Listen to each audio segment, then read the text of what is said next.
Hello friends, मैं Pawan Srivastava, retired chief manager bank of Baroda. मैंने अपने चैनल में अभी तमाम वीडियो आप लोगों को हमने शेयर करने के लिए किया था, जिसमें कि बैंक से संबंधित और गवर्नमेंट स्कीम के बारे में आपको बताया। आज मैं आपको टैक्सेशन के बारे में कुछ बताना चाहता हूँ। टैक्सेशन में विशेष करके पर्सनल टैक्स के बारे में जो आप लोग रिटर्न फाइल करते हैं वो तो सबको मालूम है, लेकिन एक विशेष इनकम है जो चाहे अनचाहे आपसे रह जाती है। वो है interest on profit of on shares. Share को जो भी सेल परचेज करते हैं उसमें आपका जो भी आपको फ़ायदा मिलता है उस पर आप ज़्यादातर लोग उसमें अपने पर्सनल टैक्स लायबिलिटी में उसको इनकॉर्पोरेट नहीं करते हैं। वर्तमान समय में आने वाले वर्षों में सरकार जिस तरह से बैंक के ब्याज को इनकॉर्पोरेट करती है, 26 ईयर्स में आपके इनकम को ऐड करती है। शेयर से जो भी आपको प्रॉफिट होगा, डिविडेंड में जो प्रॉफिट होगा, म्यूचुअल फंड से जो प्रॉफिट होगा, वो भी आपके 26 ईयर्स में देखने लगेंगे। उस स्थिति में आपकी टैक्स लायबिलिटी बहुत बढ़ जाएगी। इसलिए इनको समझने के लिए विस्तार पूर्वक आपको मैं बताता हूँ।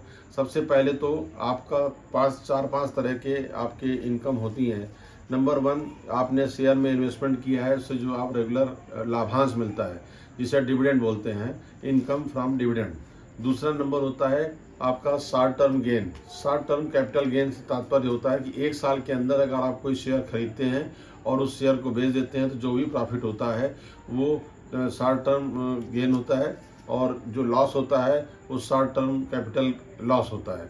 उसी तरह से एक साल या उससे ऊपर आपने कोई शेयर रखा हुआ है, उसको बेचा, तो उससे होने वाला जो भी प्रॉफिट है वो लॉन्ग टर्म कैपिटल गेन होता है, और अगर लॉस होता है तो लॉन्ग टर्म कैपिटल लॉसेस होते हैं।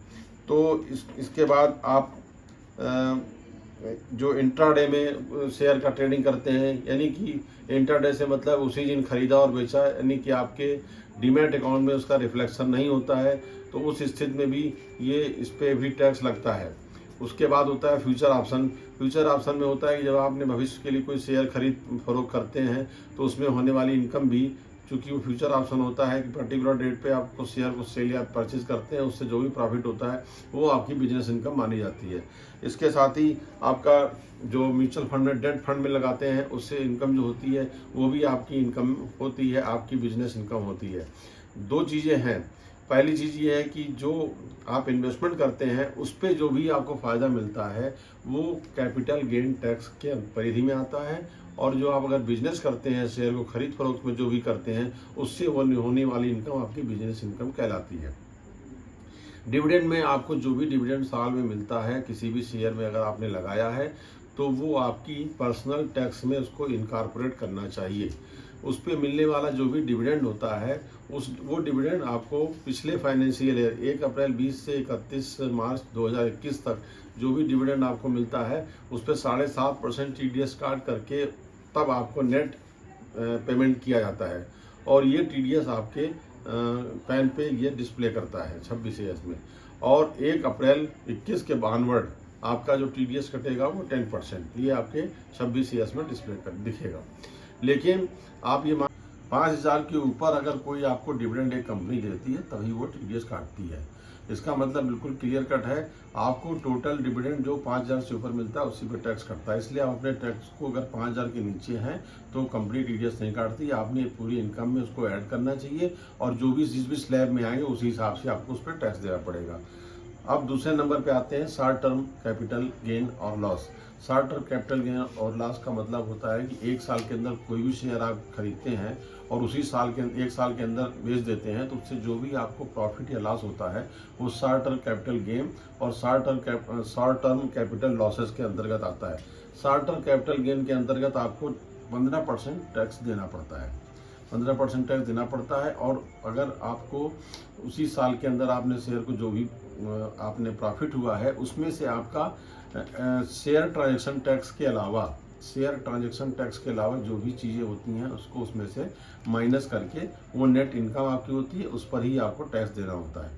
और उसके बाद आपका अगर मान लीजिए कि 1 साल से ऊपर अगर आप कोई शेयर आपको परचेज करके 1 साल के बाद बेचते हैं तो वो लॉन्ग टर्म कैपिटल गेन में आता है। इसमें 1 लाख तक आपका एग्जम्पशन है, यानी 1 लाख तक आपको कोई भी टैक्स नहीं कटेगा। लेकिन 1 लाख से ऊपर आपको किसी भी शेयर में अगर आपने बेचा, म्यूचुअल फंड में बेचा आपने, तो उसमें आपको 1 लाख के ऊपर जो भी अमाउंट होगा उस पर आपको लॉन्ग टर्म कैपिटल गेन यानी 10% टैक्स लगेगा।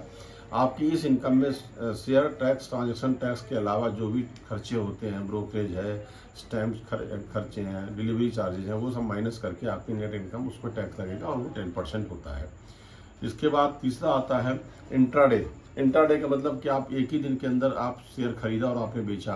इंट्राडे जो होता है एक्चुअली में ये स्पेशली ये बिजनेस इनकम होती है, और बिजनेस इनकम में सिंपल वैसे ही टैक्स लगता है जो आपकी टैक्स की लायबिलिटी होती है।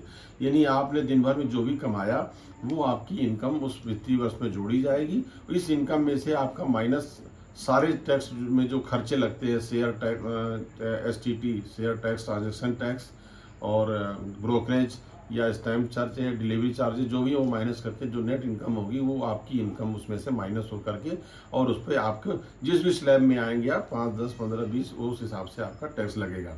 इसमें आपको चैप्टर 4A में एग्जाम्पशन भी मिल सकता है, यानी कि इन्वेस्टमेंट करके आप टैक्स को बचा भी सकते हैं। तो ये आपका हो गया लॉन्ग टर्म इंट्राडे।